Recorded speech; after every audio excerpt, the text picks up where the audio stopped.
আসসালামু আলাইকুম সুপ্রিয় দর্শক, কেমন আছেন সবাই? আশা করি সবাই ভালো আছেন। প্রিয় দর্শক, রয়েছি সরাসরি ঢাকা শ্যামবাজার পেঁয়াজ এবং রসুনের পাইকারি বাজারে। প্রিয় দর্শক, নিত্য পণ্য বাজার তালিকা জানিয়ে দেওয়ার জন্য রয়েছি সরাসরি ঢাকা পেঁয়াজ এবং রসুনের পাইকারি আড়তে। প্রিয় দর্শক, আজকেও পেঁয়াজের বাজারে বাড়তির দিকে দেখতে পেয়েছি, 5 টাকা থেকে 6 টাকা বাড়তির দিকে। প্রিয় দর্শক, এদিকে রয়েছে এগুলো।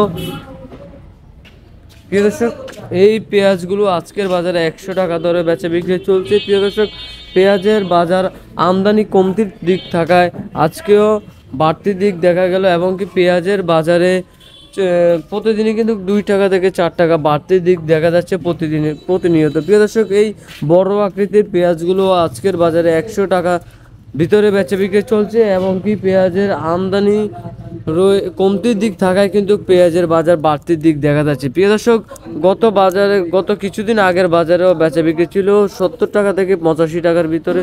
হঠাৎ করে পেঁয়াজের বাজার আবারও 2 দিনের ব্যবধানে 15 টাকা থেকে 16-17 টাকা বাড়তির দিক দেখা যাচ্ছে 2 দিনের ব্যবধানে। এবং কি প্রিয় দর্শক, একদিনের বাজারও পেঁয়াজের বাজার 10 টাকা বাড়তির দিক দেখা যাচ্ছে। প্রিয় দর্শক, আমরা যদি এদিকে একটু যাই লক্ষ্য করি, তাহলে দেখা যাচ্ছে এগুলো হচ্ছে দেশি নাটোর রসুন। এগুলো আজকের বাজারে সর্বনিম্ন 50 টাকা এবং সর্বোচ্চ বাজারে 55 টাকার ভিতরে বেচা বিক্রি চলছে এই দেশি নাটোরের রসুনগুলো। প্রিয় দর্শক, রসুনের বাজার বাড়ার কোনো নামই নিচ্ছে না। এবং কি অপর পাশে রয়েছে রাজবাড়ির মাঝারি সাইজের এগুলো রসুন। এই রসুনগুলো আজকের বাজারে সর্বনিম্ন 50 টাকা, 55 টাকা এবং সর্বোচ্চ 60 টাকার ভিতরে বেচা বিক্রি চলছে এই রসুনগুলো। এবং প্রিয় দর্শক, আমরা এদিকে একটু গিয়ে লক্ষ্য করি, এদিকে রয়েছে আলু।